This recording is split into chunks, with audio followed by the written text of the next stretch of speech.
Good evening everyone. So ayun nga at katatapos na namin kumain nito nang bigla na lamang ako nag-crave ng ice cream.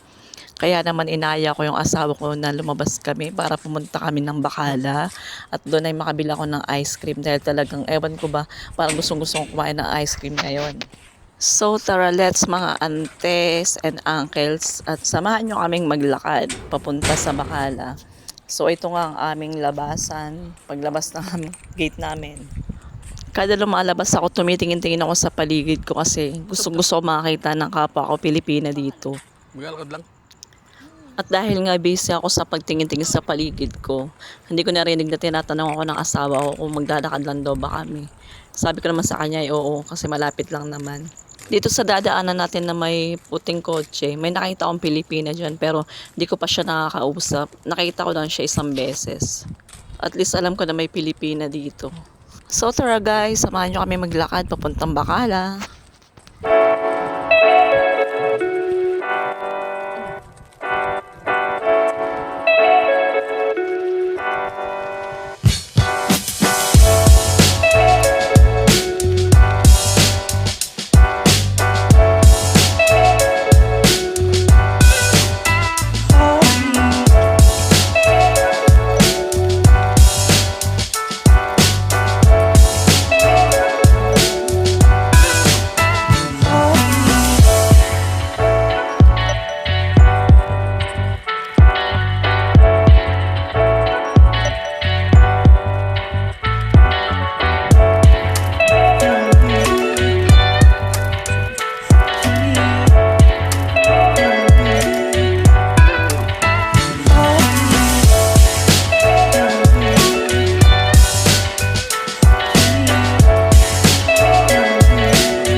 Eto nga't malapit na tayo sa Bacala.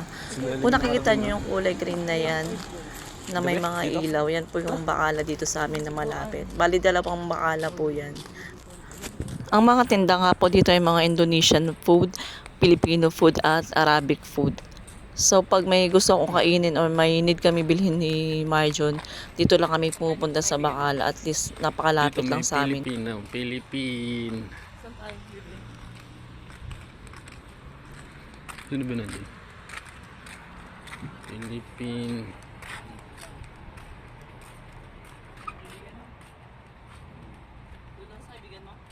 Oo.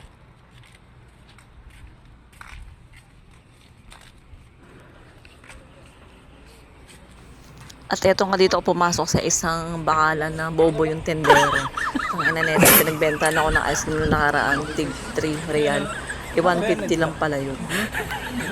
Kaya pag ito yung banday dito sa Bacala na to, hindi ako pumapasok eh. Paano? Bobo. Pinagbenta na ako ng ice cream, tig 3 real. 150 lang naman yan. Ang bobo, di ba? Kaya naman ako pumasok sa tindahan na to ngayon dahil sabi ng asawa ko dito na lang kami bumili. Siguro kasi naawa siya sa tindero na to. Kasi nga nabubuisit ako dito yung mga nakaraan. Talagang ako bumibili dito. Siya lang. Ayan nga, nag-ikot-ikot pa yung asawa ko magaling. Naghahanap pa siya ng mga chichichaan niya. Nakita nyo naman, hinihintay ko lang siya dyan sa may cashier kasi nasa kanya yung card ko.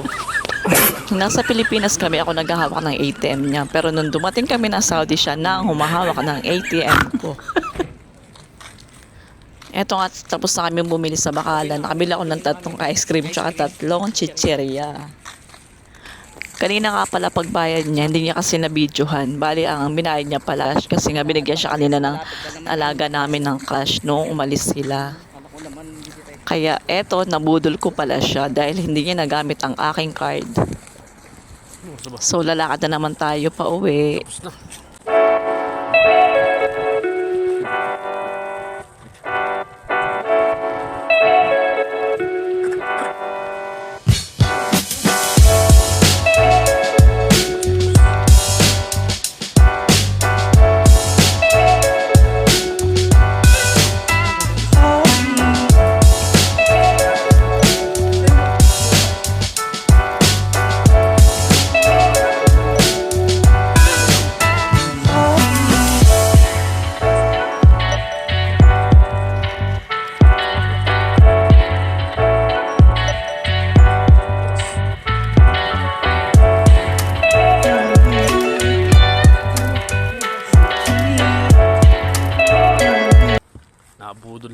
madam.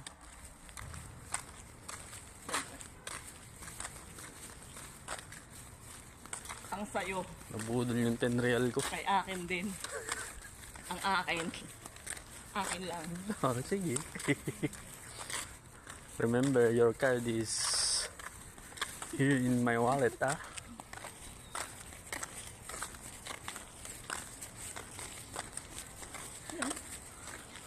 Spotlight eh. Oh, nanonood din sila ng sikat ng tugtog. Oh. Ano ba yan?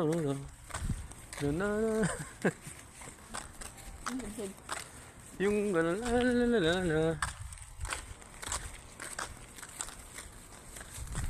Magtitiktok ko sa mga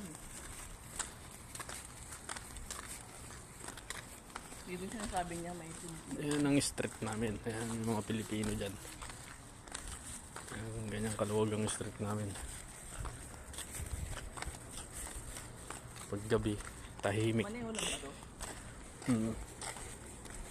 Tabi ka atras yan.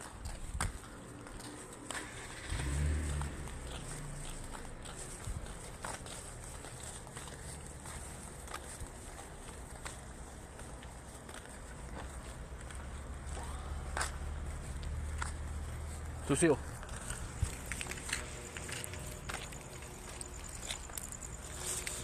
Oh, si baby oh.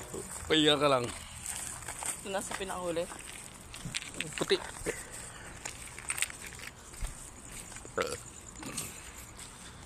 Ito ang aking alaga.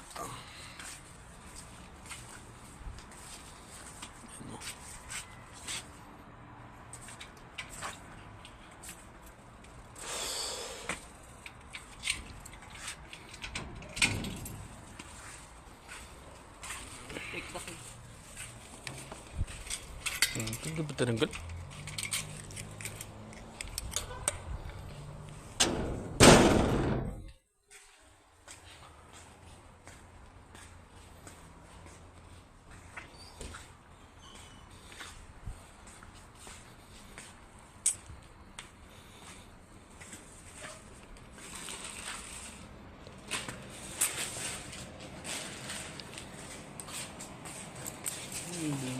Ice cream.